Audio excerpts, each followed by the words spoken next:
Hello, everyone, and welcome to another episode of the Overcoming Chronic Illness podcast. My name is Dr. Brian Rade. I'm a naturopathic doctor, and today I am joined by Amanda Panacea. Amanda is specializes in working with folks who are suffering from complex chronic illnesses, just like myself and the majority of my other guests. And she posts a lot on Instagram about mold illness, heavy metals, chronic infections, et cetera, et cetera. So I'm looking forward to talking to her and getting her perspective on those various topics. So I'm just going to bring her into the podcast recording here in just two shakes. So please hold on for 1 second, and I'll be right back with Amanda.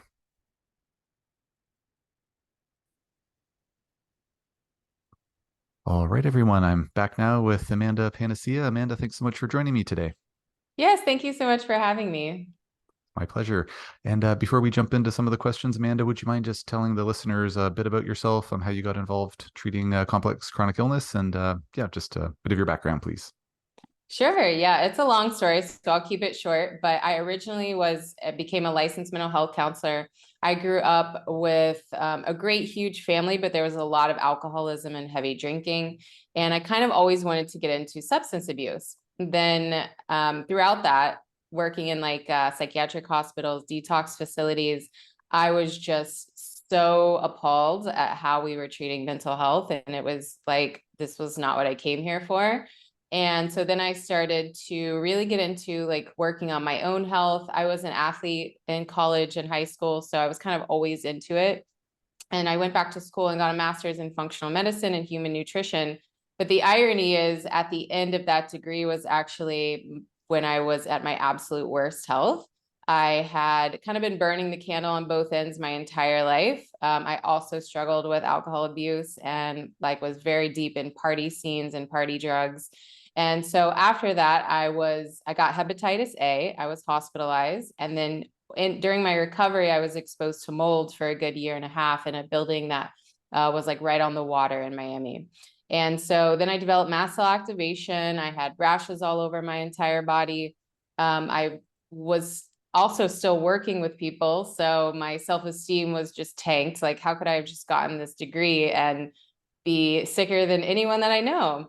Mm-hmm. And so that's when I also kind of came back around and started to discover nervous system regulation, somatics, psychosensory techniques, deep inner work, spirituality, and kind of got back on it's everything. It's emotional, it's your generational patterns, it's physical, it's energetic. And I kind of combine all of those things in my practice now.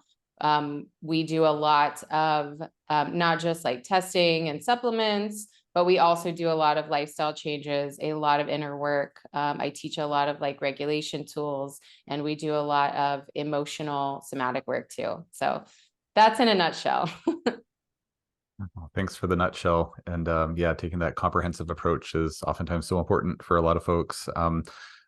Do you have folks that you've worked with over time where, they come in and they say, I've done all these things, lab tests, supplements, things like that. And you look at the list and you're you've done a lot of really good stuff, but they're yeah, but I'm still not really feeling much different. And it's not until they start doing the mental emotional work or kind of that higher level work that it actually that's what's necessary to kind of get the ball rolling with them feeling better. Is that a common scenario? Have you ever seen that before? Could you speak to that a bit?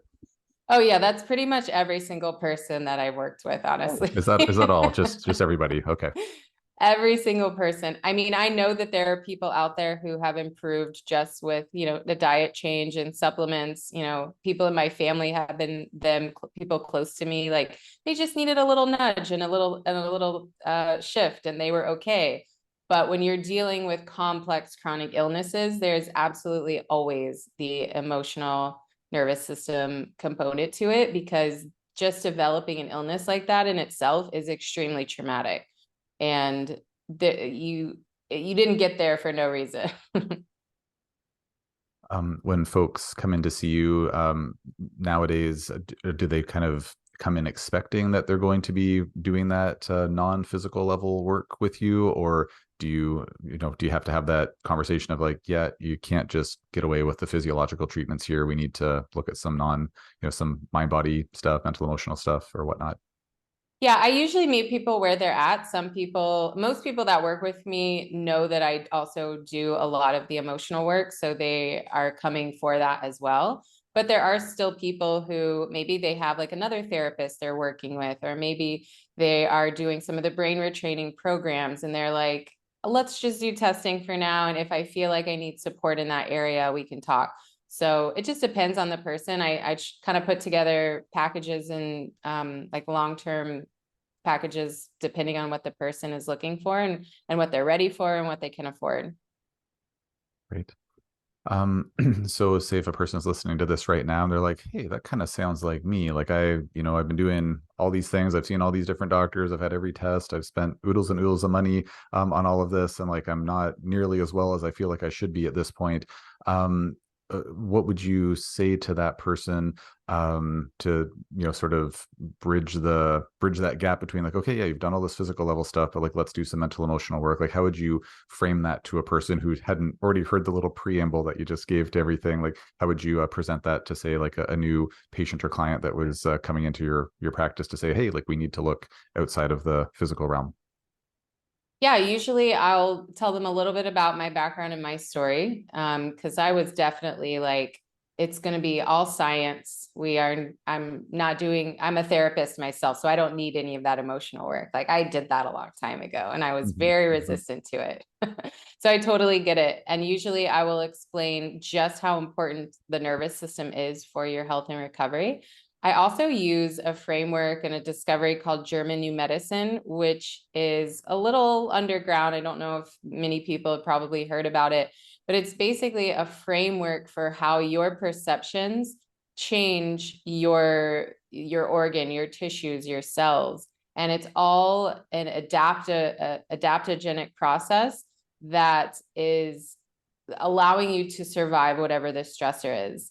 And so usually I'll ask them about a symptom and we'll kind of look at the website for, okay, well, when I have this symptom, usually it's related to an emotional shock that has to do with, it could be anything from not feeling good enough to like a argument with a significant other. It can get actually pretty specific and we'll just see if it resonates. And usually in a call, like if we're going down that rabbit hole, they will usually be like, actually, yes, it is exactly like that is a situation in my life. And they're kind of blown away. And then oftentimes they'll become a believer. I also have a lot of free resources and things that I refer people to kind of dip their toe into this kind of work before, just so they get an idea of what we would actually be doing.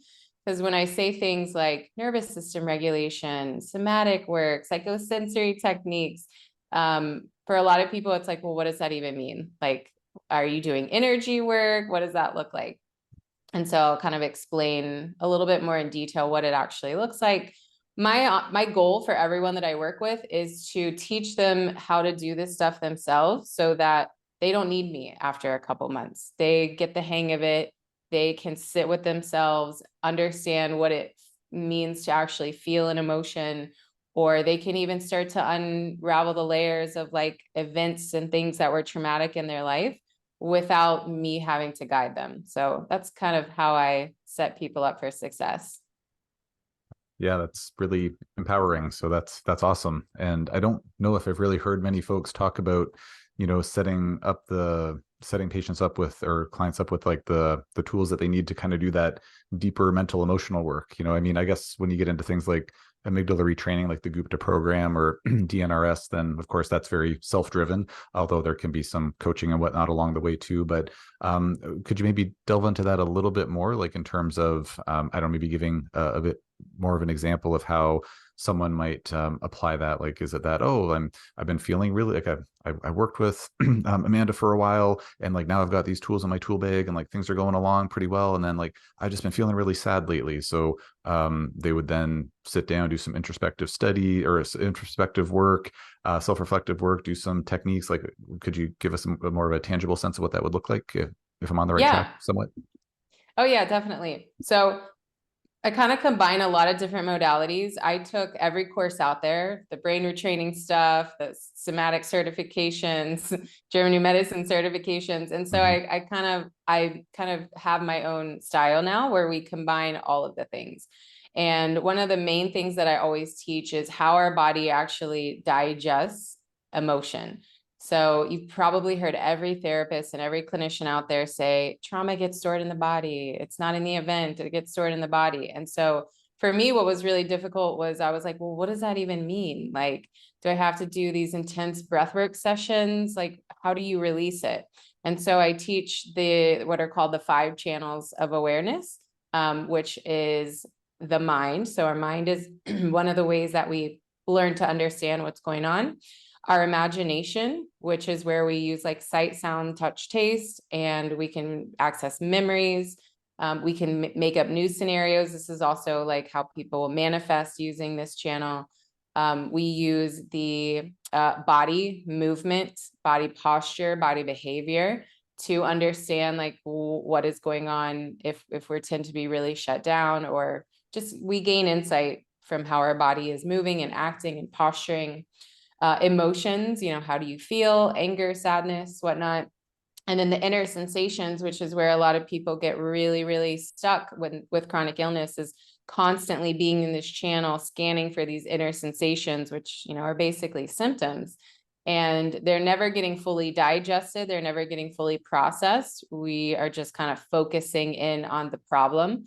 And by understanding how to use these channels of awareness, we can allow that energy from the emotion, the event, or the sensation to be able to move through us and out of us so it doesn't get trapped or stored, or we don't resist it to the point where it gets bigger and bigger and louder and louder. And then I also really love a few of the psychosensory techniques. Havening is one of my favorites. It's super easy, but I use it in a way that's kind of combining with these other processes. When you do havening, I'll just show you really quick, but it's like a soft sweeping movement on the face, the arms, and the hands. And there's a lot of research that shows that this technique helps to put your brain into those slower brain waves, like theta and even delta, which is usually not active unless you're like in deep, deep meditation or asleep. And once you're in these slower brain waves, not only is that calming everything down, it's calming that fight or flight response, but it also is where your brain becomes a little bit more malleable so that when you do brain retraining techniques, you can rewire and manifest or change a little bit easier. And I use a couple other things, like certain questions you can ask yourself to find out like what your limiting beliefs are, or what is the story you're telling yourself about the situation or the symptom, and just kind of helping to uncover what are your unique blocks to healing. So there's definitely like activation in all those different channels when you work with me, and understanding like, okay, well, if I'm feeling sad right now, what do I do? How do I feel my emotions? That was such a huge struggle for me. I've been so shut down my whole life, thinking that I was just like doing well. um, until of course you reach a chronic condition and you're like, I don't think I was managing emotions very well. I think I was shutting them off, resisting them, and not processing them. And so by having kind of a framework for what you do every day, multiple times a day, or in a situation where you don't feel so great, it makes it a lot easier to just know that you're kind of on the right track, and feeling these big emotions, these big sensations is actually good. Like, I can feel this, I can sit with it, I can not get totally fly off the handle or resist it or feel incredibly uncomfortable. And then as you start to gain that capacity to tolerate things and to feel things again, it becomes a lot easier to go through the hard parts of healing, and like things like detox reactions and stuff like that. Um, as you're talking at the end there, it just kind of left me the impression that folks, when they're doing this work, they build up more resilience on probably a number of levels. Is resilience a sort of key adjective to describe how folks wind up benefiting from like doing all this work, or am I off the mark there? Oh no, you're definitely correct. Yeah. Nobody wants to be so sensitive that they can't go into a building that had once had water damage, and Mhm. that's sadly where a lot of people find themselves. And there's camps in like chronic illness communities that are like, you have to get rid of everything. You have to move out of your house and you have to always avoid it and, do all these horrible precautions where it just keeps you in that cycle of being victimized and not and feeling so sensitive that you can't tolerate anything. So the goal is always resiliency. Like we want to be able to eat a cookie and not like feel sick for 2 days. Yes, cookies are amazing, which is really the main take-home message of this podcast episode, I think. We're sponsored by Keebler. Not really. Yeah, that's it's such a really important or message, I think, and for folks listening, like just really tune into that. There, definitely remember that from this episode, amongst other things, because I've had patients where we get their urine mycotoxin results back, and it's like, yeah, you're like full of mycophenolic acid, you're full of ochratoxin, and they'll just break down crying. It's like, oh, like, it's not that bad. Like, it's not like this isn't deadly or anything. You're like, no, I don't want to have to get rid of all my possessions. I don't want to move. Like, I can't afford it. It's like, no, no, no. Like, no, it's not like that. Like, unless you're, I had a couple of patients where literally one of the walls of their house fell away because it was so moldy. It's like, okay, they're probably going to have to move. But for the majority Yes. of people, we can, build up that resilience, and it's not going to be the end of the world. So yeah, really important message. So if I'm understanding what you're saying correctly, so there are folks you've worked with, maybe a majority of folks you worked with, where when they do the work to kind of build up that more like mental, emotional resiliency, then you see that translating into better physiological resiliency to tolerate, chemicals and foods and this, that, and the other thing. Oh yeah, most definitely. Cortisol is a big component of your immune system. So when we are so burnt out and can't tolerate anything, that's a good sign. Like your body is incredibly stressed, and you may be stepping into like cortisol resistance or poor cellular effect of cortisol. It might not be because it's all in your gut, or even with mast cell, when you've reached the point of not tolerating anything, like your body is we're shut down. We have been under threat. We've been in a war. And so you have to build that resiliency to get some functioning back. So for folks that you've worked with over time, have there been subsets of patients or clients where they didn't really need any supplements or detox work or things like that? Like it was really just the mental emotional work, and they're like, yeah, like I could only eat 5 foods, I couldn't go leave my house, kind of thing. My perfectly controlled, like low EMF, low chemical, no mold environment, and there wasn't really any requirement to go on like supplements or detox regimens or whatnot. It was really just the mental emotional work that was, did 99% of the work for them. Have you seen those scenarios? And if so, how often? Yeah, I worked with quite a few people who are like, I'm so done with testing. I don't want to know. It stresses me out.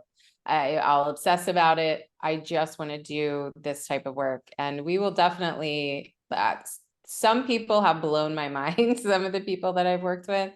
I worked with one amazing girl who she was like very, very housebound from anxiety. So she already kind of was aware, like, I know this is all in my head. Like I'm only eating a few foods. I'm working from home. I haven't left my house in a really long time. And by the end of working together, she was driving. She had gotten a job. She divorced her husband. Like she had made some major, major changes. Wow. And I mean, I wouldn't say that that's typical, but there have been some people who they were just ready for it. Well, like that's the biggest thing. When you make a decision that things are going to change, things will change.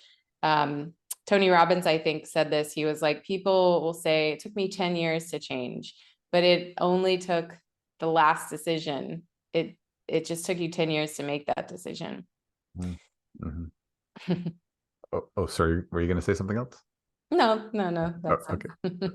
Um, so just to, and Thanks for sharing that experience. I ask in part because, folks can listen to clinicians or different people talking about, say, amygdala retraining or somatic experiencing or different things, and be like, yeah, like I did my Gupta program, and like I'm totally cured from that. I did it for 6 months, and I don't have my ME/CFS anymore. I don't have my multiple chemical sensitivities anymore. And kind of hearing that, it's like, oh, that's great. But like, how often does that happen? Is that the expectation one should be going into with this? And I love the fact that you're combining multiple different modalities, working with folks. You're not just like, no, I'm just a DNRS devotee and that's all I do. It's like, no, we're going to bring the best of everything. I strive to do that in my practice as well. But I guess it's good to hear from your experience that like there are folks that you've seen as well that, just it's really been that, mind, body, mental, emotional work. That's really been the key thing. So thank you for sharing that. I do have kind of a follow-up question on that, but is there anything that you'd like to say on that topic before we move on? Yeah, actually, I was just thinking, you can't mind body practice your way out of severe nutrient deficiencies. Mm-hmm. You can't mind body or practice your way out of like if your house is riddled with molds. There's only so far that will get you. But once you have those pretty strong foundations and you're eating enough, you're eating foods that are actually rich in nutrients, you're getting outside, you're getting sunshine, you're touching the earth with your feet. Like once you have those like important foundations, then yes, the mind body work can definitely change your life. Yeah, that's great. Thanks for clarifying that. Very, very well said.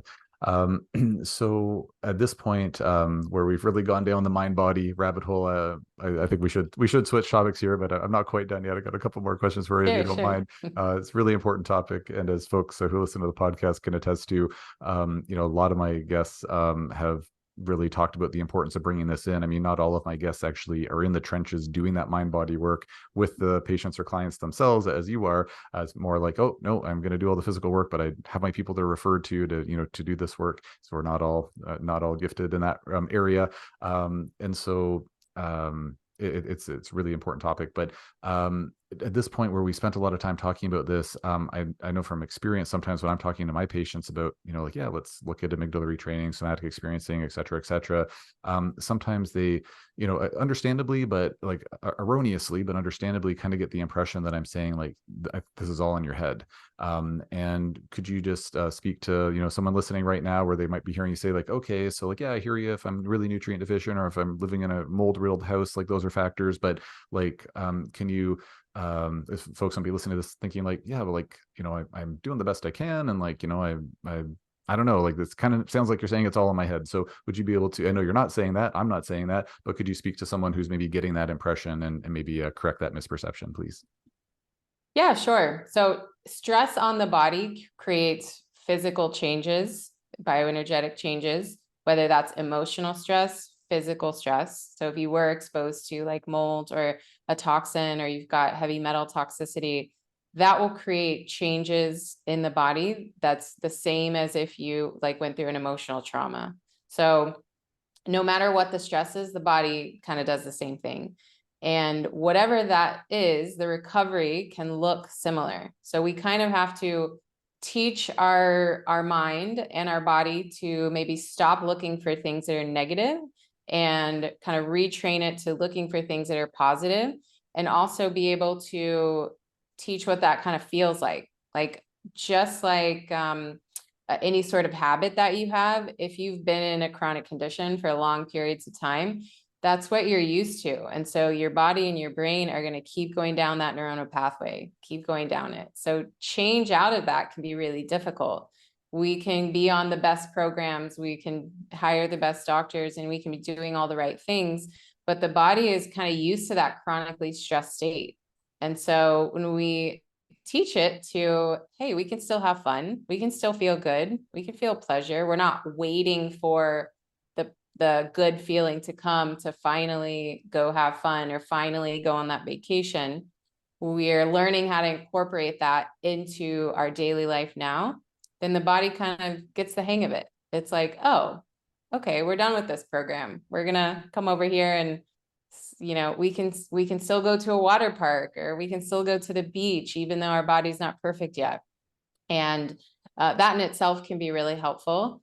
But then also kind of what I was saying before, like you didn't just fall into chronic illness. Usually there's some habits, some negative thoughts, some limiting beliefs, even just the belief that like mold will make me sick, even just stuff like that. Sometimes with the people I work with, we have to kind of retrain how we think of mold or parasites or heavy metals. Because I work with a lot of people who get obsessed with like clean eating and doing all the right things, but then it becomes a way to control and like trying to control the way that they feel and still not being able to kind of feel good and to feel present. And so it just really depends on the person and their situation. But no matter who you are, if you've developed a chronic illness in any way, shape, or form, the brain retraining, the somatics, all that is helpful. It doesn't matter if it was just like diabetes or if it was full blown like mast cell activation or SIRS or something like that. It's never a bad idea to work on ourselves. We can always, always an area we can work on. Just one thing to clarify: when you say brain retraining, because I saw on your Instagram that you had a interview with someone who I believe that on your podcast who had been talking about neurofeedback and brain mapping and things like that. When you say brain retraining, are you referring to neurofeedback, or are you referring to other systems or techniques that would help with retraining the brain? Yeah, I think all of those could be considered brain retraining. But usually when I mention brain retraining, I'm thinking more of like the Gupta program, Oh, okay. DNRS, and those techniques for, okay, that was the habit that I had, and now I'm going to make this new choice, and just retraining how your brain is wired, basically, in a nutshell. Gotcha. Okay. And I'm just curious about neurofeedback. Is that something that's been part of your first or secondhand experience or third-hand experience with patients? Has that been a useful tool? And if so, would you be able to speak to what kind of role that's played in your patients' experiences? Yeah, I did it myself, but I did a machine called NeuroOptimal, which you can actually rent it. You can just Google it and find places close to you that rent it, or you can find therapists that maybe own the device. It's totally passive. Brain retraining, or I mean, neurofeedback can be a little pricey. So there's a couple different kinds. The NeuroOptimal does not have a practitioner that you need to go to. It's all built into the technology, which I thought was really helpful. Plus you can rent it and it's a little cheaper. But with the neurofeedback, oftentimes there's like a clinician or somebody who's like looking at the data. And then I'm not sure exactly how that one works because I haven't done that one myself.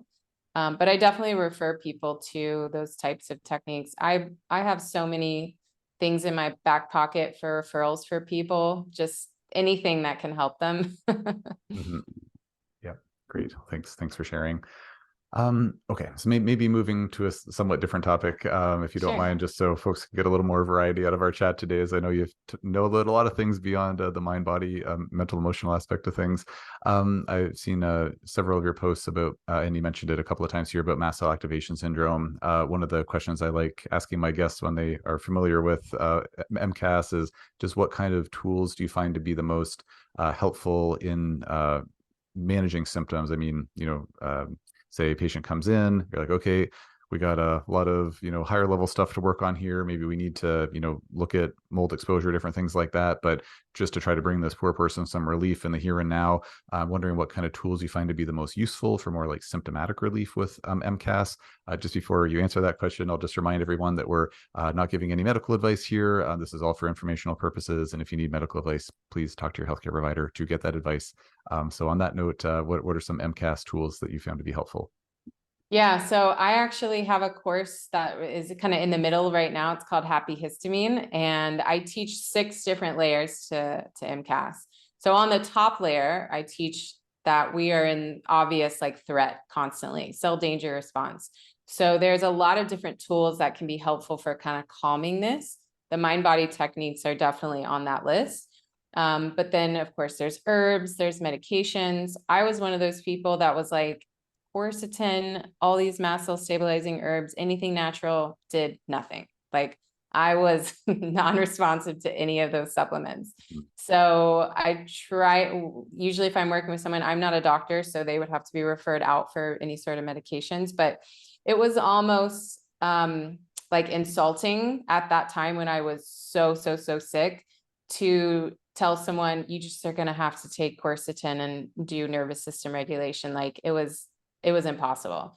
So helping someone understand, like, we can still get off these medications later. Like I'm off all medications now that I was on for the histamine and mast cell.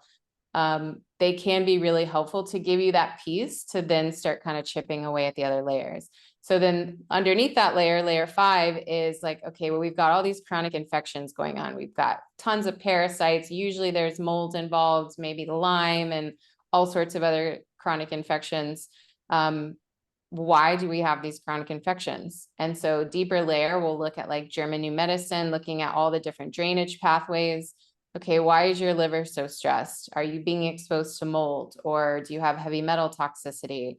Are you kind of stuck in this emotional conflict that affects the liver? Why is your gut never healing? Why do we have chronic gut infections, candida overgrowth, parasites? And then deeper than that, in the next layer is looking at like mineral imbalances. Certain mineral profiles can be a big red flag for why we have these chronic infections. And also in this layer, kind of looking at the hormones, like I mentioned, cortisol already imbalances in cortisol can be a big driver, maybe blood sugar and things like that. And then getting deeper, we look into your nervous system regulation, your belief systems, your lifestyle factors, like, do you go outside at all? Are you looking at screens all day? Do you hate your job? What are these like what is the chronic stress in your life? What does that look like? Why are we so stressed that then we've got these mineral imbalances, that then we've got chronic infections, that then we also have mast cell. And then finally at the core layer are like, who are we being? Who do I know that I am? How do I think the world works? And these deep belief systems that come from childhood or even passed down from us. And in this program, we kind of peel back all these different layers. Sounds like a very comprehensive approach, and that sounds great. A couple of follow-up questions there, and I hear you loud and clear and empathize with the natural products just not helping at all with your own MCAS experience in the past, and it's always really frustrating when that's the case. And some folks do really well with some natural products, and some it just doesn't seem to touch it. Sometimes the medications, like pharmaceuticals, don't touch it, so it's not a one size fits all by any stretch. In your experience, either based on things that you've recommended to folks yourself, or that folks come in saying like, oh, this or that like helped with my MCAS symptoms, of the natural products that you've seen help other people, like what are some of the maybe one or two of like the most likely agents to be actually helpful for folks? Yeah, so I really like the Seeking Health line for some of those, like the DAO support that they have, and the probiotics. Those sometimes can be really helpful. Mm-hmm. Green tea extract is another one that I like because it's got so many medicinal properties. And then for like immediate relief, zeolite can be really helpful. It actually binds to histamine, and so it can stop like a histamine flare pretty quickly. Also, I forgot to mention, kind of in the layers I was talking about, there's so many immune modulation techniques out there, and supplements and herbs for immune modulation. So I kind of go into some of those with people as well. One of my favorites is NAET, which is an acupressure elimination technique or allergy elimination technique. And then the other one is low dose immunotherapy, which I did for like 2 years. And both of those can also be really helpful too, like on top of whatever else you're doing. That's great. Yeah, I've been doing LDI for like 8 or 9 years in practice. So yeah, not a lot of Oh, folks know awesome. about it. So yeah, it's great that that's on your on your radar. Do you actually recommend it like directly to folks, or do you recommend practitioners for them to work with? Yeah, I refer out since I'm not a doctor, so I'm not trained in Right. it. But yeah, there's a couple of people that I refer to. Yeah, great. And just I'm again curious because most of my guests are not familiar with LDI, so let's pick your brain for a second. But from what you've heard from folks that you work with who wind up, using LDI via other practitioners, what are some of the formulas that tend to be the most useful for them? So I'm not sure exactly what you mean by that. Do you mean like the mold and yeast and Yeah, that? mold, yeast, lime, the Okay. food mix, the environmental mix, chemical mix. Oh yeah. Yeah, I did literally all of them. I even sent in my scrapings of my skin Oh, and nice. feces. Autologous LDI. Yeah, yeah. That's the one that works the best. So, yep, that's Yeah, so no matter what is going on with you, you can do them all at the same time, which is helpful. But I tell people it's commitment. It's not like you go in once and it's done. So, like for me, it was a little over 2 years, and I was like, I think I'm done. I think this is good. mhm, fair That's enough. actually a question I have for you. What is, because I have also, some of the people I've referred to have said like, oh, it was just for 5 months. Like, what is the standard for how long you're supposed to do LDI?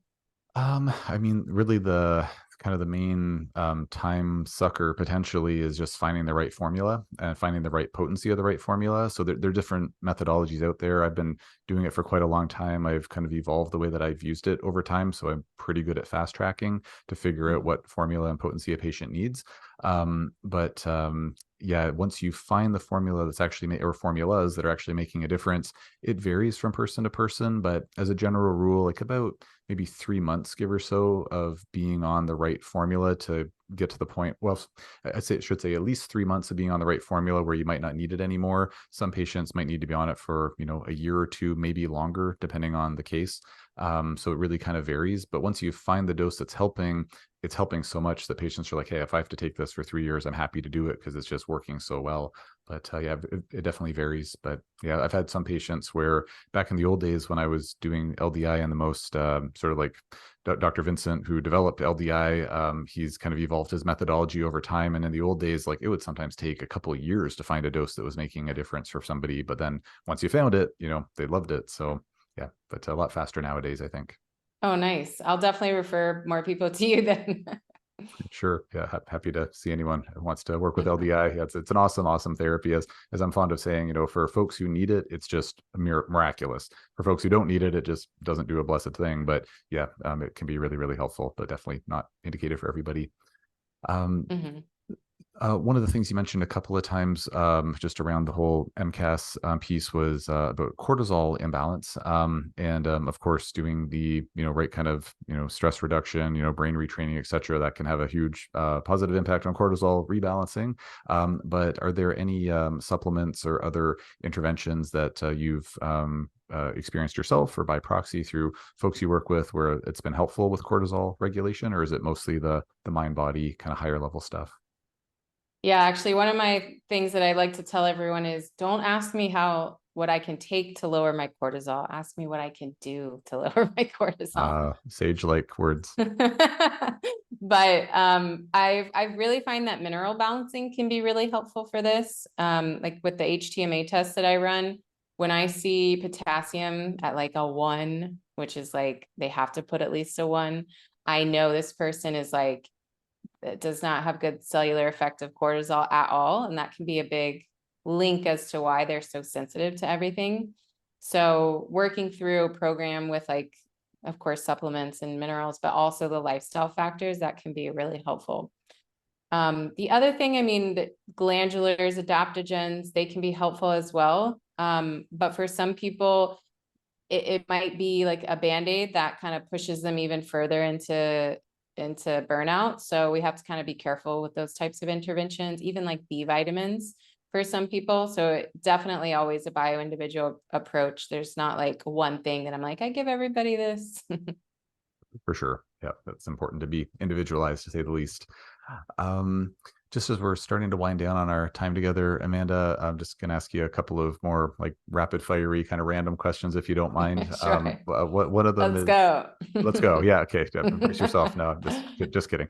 What are something, or what is one thing or some things that you're in the process of kind of learning about or looking into right now that you're excited about? What's kind of on the cutting edge of your practice, or things that you're looking into bringing into your practice? Yeah, actually, great question, because I am never done learning. I'm always adding another certification. I'm actually Awesome. currently in theta healing certification right now. I got the basic DNA certification, and now I'm doing the advanced DNA. Theta healing is like an energy technique for healing, and it kind of also encompasses the belief systems and the programs that we're running. So I've started to introduce it slowly to some of the people I've been working with and in some of my meditations. And I've done some theta healing as well. So I kind of have also experienced it. And it's just wild to see some of the changes that happen just from like energy healing. I used to be such a non-believer in energy work. And now, of course, now that I've experienced it and understand a little bit more, I see the value in it. Yeah, I was I was the same way once upon a time, and then you just see enough things or experience enough things yourself, and you're like, well, there's definitely something to this. And Yeah. many hundreds of years ago, it was like, oh, like no, there's no such thing as microscopic organisms, and like now it's like, oh, of course, you're an idiot if you don't believe in that. So just because we can't explain it necessarily 100% fully doesn't mean it's not real. I'm assuming with the theta healing, it's doing work to get a person's like into more of like a theta dominant brain wave pattern so they can get into that healing mode. Is that correct? Yep, that's I believe why it's called that. Yeah, Mhm. they once you're in that theta brainwave state, then again we can kind of rewire some of those old programs, old belief systems, Mhm. and that change can occur a little bit quicker. Great. Yeah, we've started using neurofeedback here at our clinic in the last little bit, and I did a extra training in something called alpha theta healing, which is using a neurofeedback device to get a person into theta dominant brainwave mode. And at least my understanding from that version of it, I'm just wondering if there's any overlap here. Is that you're trying to get them into that higher theta state, so it's kind of like you're in that twilight state between kind of being asleep and awake, and at that point you can make a lot of healing gains and insightful observations and things like that. Is that kind of the gist of what you're trying to achieve with the theta healing? Yep, exactly. Yeah. Okay, Mhm. cool. Yeah, that's great. Great to be able to do that without very expensive neurofeedback equipment. So I'll have to maybe take a look at that. But thanks for telling me about that.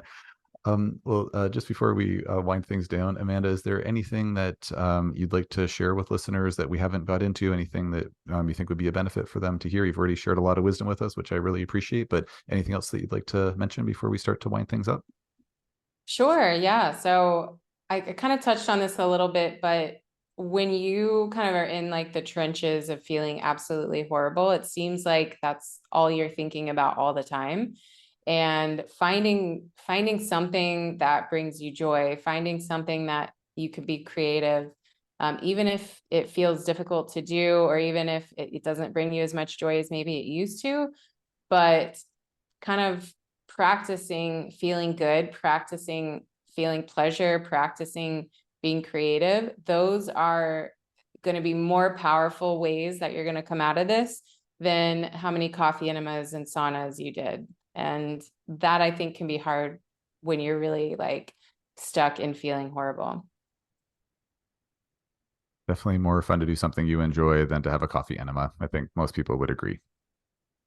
Oh, you're cutting out a little bit. Oh no, you're frozen for me too, Amanda. So Mm, can you hear me, or am I still pretty no, cutty and cutty? you still cut out. Oh no. Okay.